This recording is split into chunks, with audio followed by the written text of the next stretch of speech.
Hello friends, I'm Abby and today I will be telling you all about my October TBR. My October reading plans are full of spooky fall books that are perfect for reading in autumn, and I'm so ready for it. I have a couple dark academia, a couple thriller, a couple horror.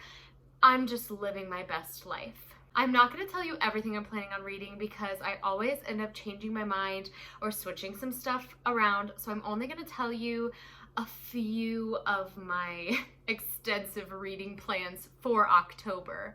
I'm going to start with my book club books, so the books that I'll be reading for different book clubs, and this month I'm going to be reading 2 books for 2 different book clubs. The first one is going to be for my real life book club, and I am going to be reading Lovecraft Country by Matt Ruff. This takes place in Chicago in 1954, and it is essentially a horror novel set in the time of Jim Crow.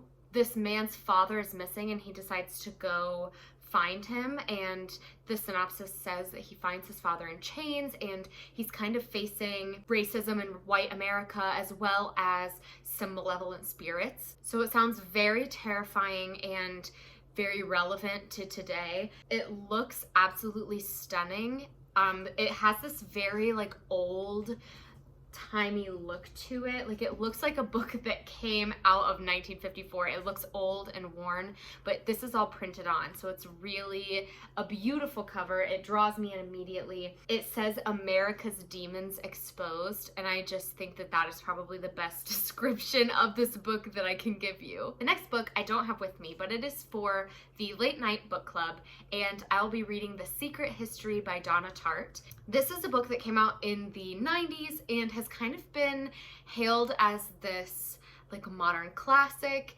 and I've heard so many things about this book.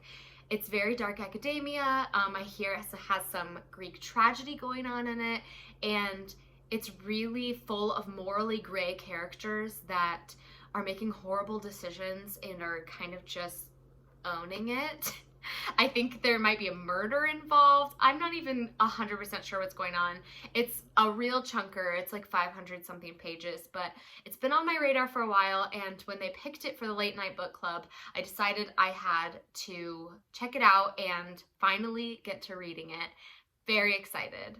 Some of the other book clubs that I normally participate in, like the Literally Dead book club, they're reading books that I've already read, so although I will be participating in those discussions, I'm not reading anything for those book clubs this month. Next, I will tell you about my readathon plans. So there are 2 main readathons that I'm participating in.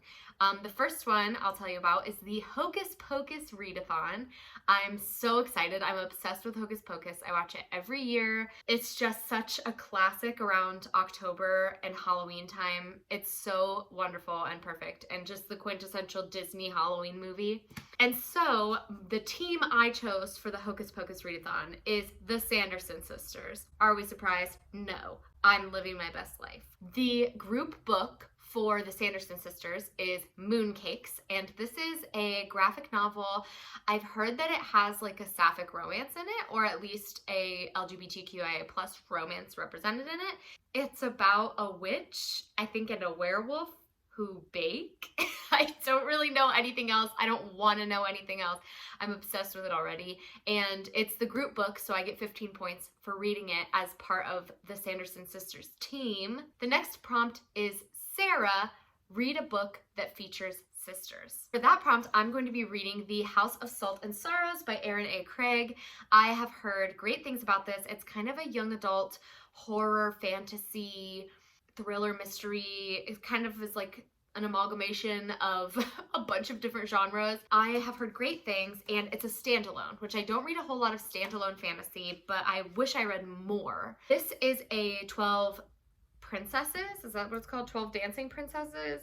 12 something. A 12 dancing princesses something retelling. So it's a retelling of a fairy tale.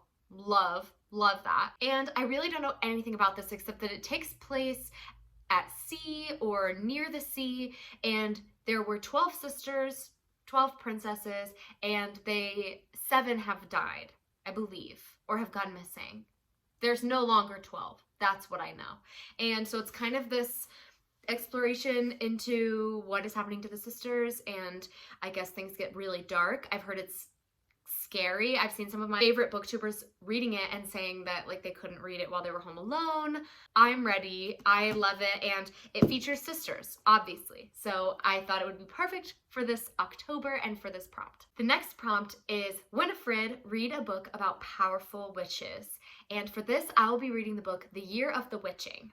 I really don't know anything about this book except that some of the people I watch have rated it really highly, and that it's about a young woman who is developing strong powers and doesn't really know what to do with it, is living in a time where she's considered a witch because of her powers. It is blurbed as a feminist fantasy debut. Love that. The cover is very spooky, very October, and I think it's going to feature a powerful witch, so it definitely fits the Winifred prompt. Now the next prompt is Mary, read a book that features an evil character. And although I probably will read something that features an evil character, I am going to pull from my strength for the month. So the team Sanderson Sisters, our strength is that we cast a spell of speed to catch those sneaky children. We get to skip one prompt this month and still get the points. So I'm going to say that the Mary prompt is the prompt that I'm going to skip.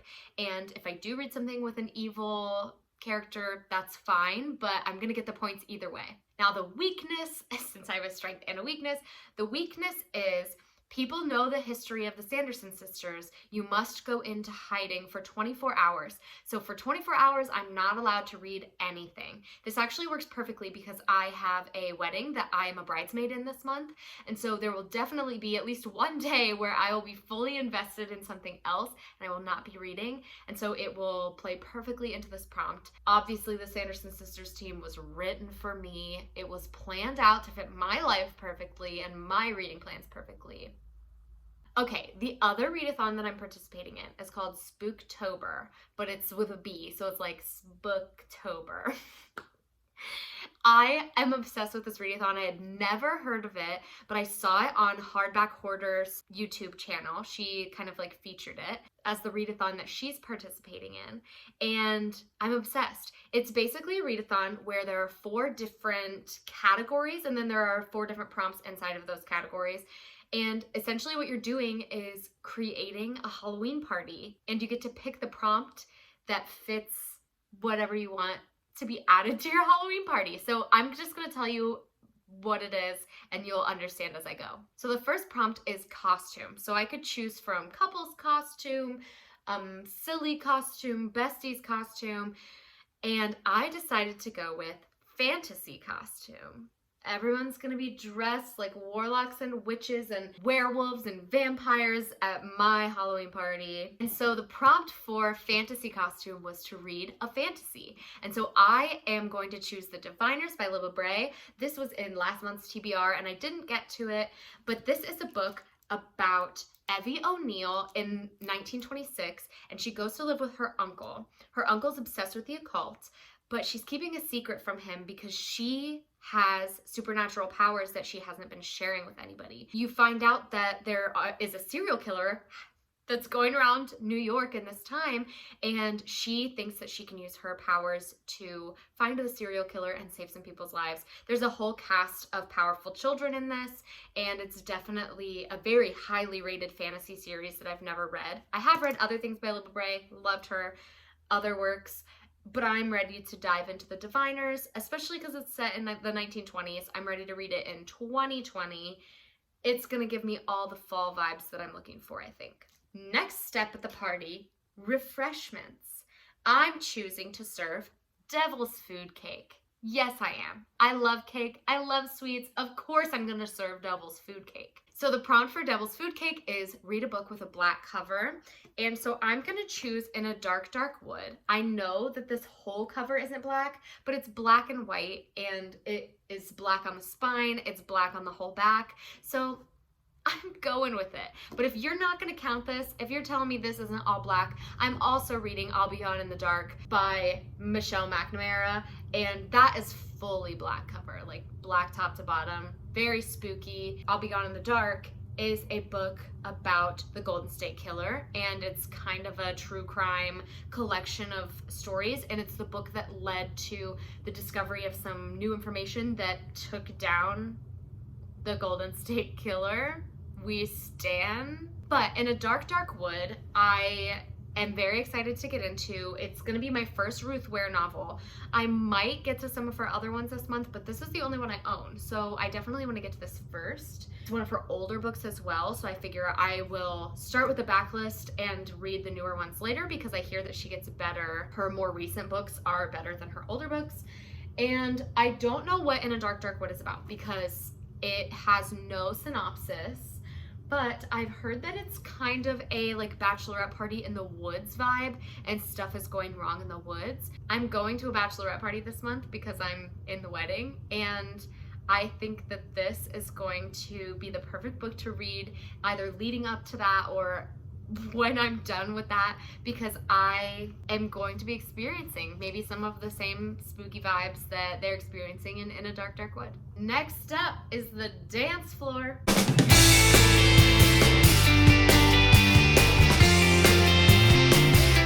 I'm choosing to play at my dance party. Apparently it's the only song I'm allowed to play, but it is going to be Time Warp. Are we obsessed? Yes. The prompt for Time Warp is to read a book set in a different time. So I'm going to go with Scythe by Neal Shusterman. I've had this on my shelves for a while. I'm ready to read it.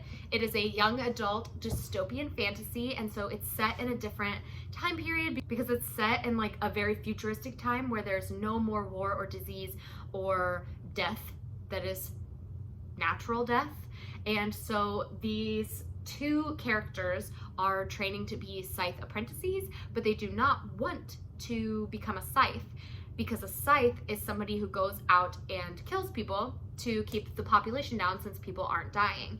And it's kind of just a thing that happens in their society. Everybody knows about it, but these two kids who are training to be scythes don't want to be. I think it's going to be perfect for fall. It's obviously about like death and kind of spookier topics. The last prompt for this readathon is festivities, and the festivities that I have chosen to partake in at my own party is hanging out with the animals. Is that on brand? Yes, it is. So the theme for, or the prompt for hanging out with the animals is to read a book with an animal on the cover. And so I chose Ninth House by Leigh Bardugo. As you can see, there is clearly a snake on the cover.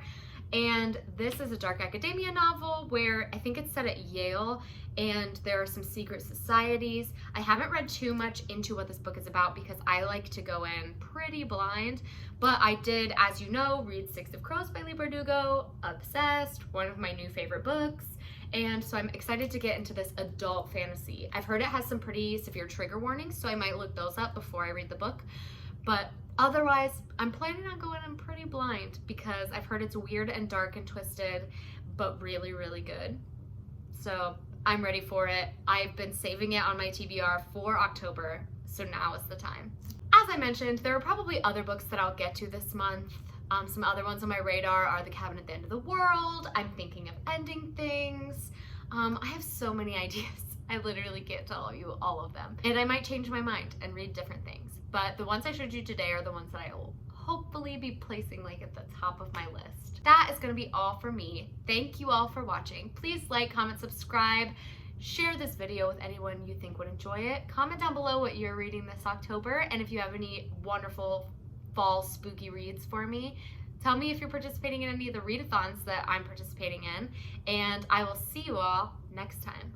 Bye, friends.